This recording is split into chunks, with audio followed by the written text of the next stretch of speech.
Saudara-saudari yang dikasihi Tuhan, selamat pagi. Sebelum kita mendengar firman Tuhan, marilah kita berdoa. Kasih karunia dan damai sejahtera dari Tuhan Allah kita, Anaknya Yesus Kristus, dan Roh Kudus. Amin. Firman Tuhan bagi kita hari ini tertulis dalam kitab 1 Korintus pasal 1 ayat 21. Oleh karena dunia dalam hikmat Allah tidak mengenal Allah oleh hikmatnya, maka Allah berkenan menyelamatkan mereka yang percaya oleh kebodohan pemberitaan Injil. Demikian firman Tuhan.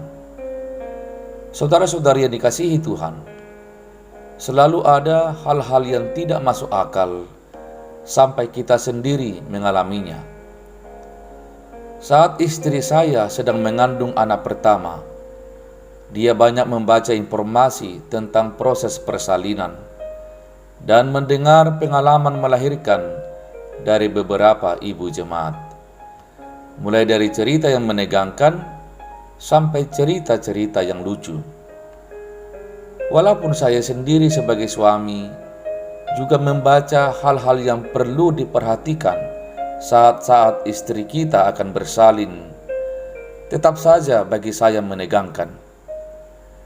Baru setelah benar-benar terjadi, kita bisa merasakan bahwa saat-saat istri kita melahirkan anak pertama, sungguh itu pengalaman baru yang menegangkan dan mengharukan.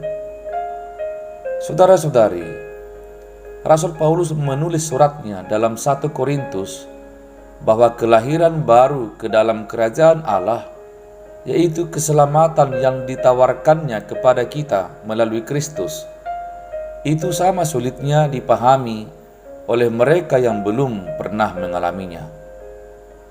Mengatakan bahwa keselamatan dapat datang melalui salib, suatu kematian yang dianggap sebagai kelemahan, sebagai kekalahan, bahkan kenistaan, bahkan terdengar seperti suatu kebodohan. Akan tetapi justru kebodohan inilah keselamatan yang dikerjakan oleh Kristus, dan itulah yang diberitakan oleh Paulus.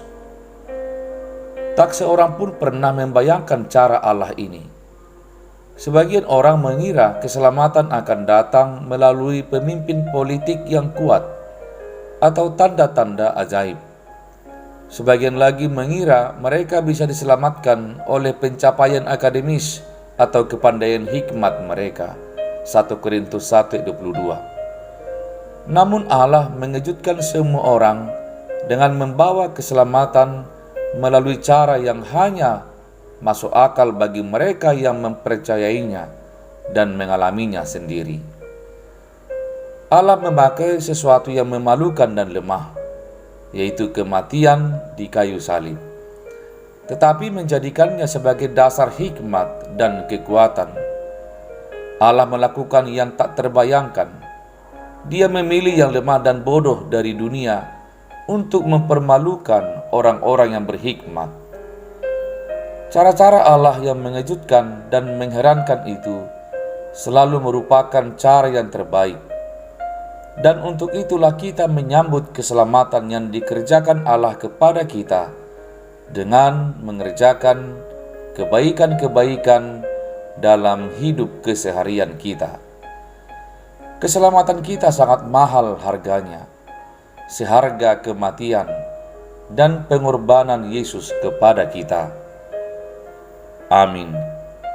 Marilah kita berdoa. Ya Tuhan, terpujilah nama-Mu hari ini. Kami mendengarkan firman-Mu yang mengingatkan kami akan keselamatan yang dikerjakan Allah, yang adalah kebodohan bagi dunia ini, namun kemuliaan bagi orang-orang yang mempercayainya.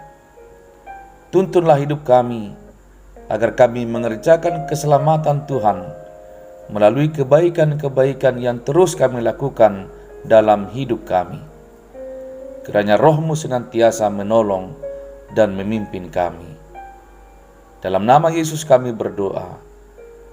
Amin. Anugerah Tuhan kita Yesus Kristus, kasih setia dari Allah Bapa, dan persekutuan dalam Roh Kudus menyertaimu sampai selama-lamanya. Amin. Saudara-saudari, selamat bekerja, selamat berkarya, selamat berlibur bagi yang berlibur. Tuhan Yesus memberkati. Shalom.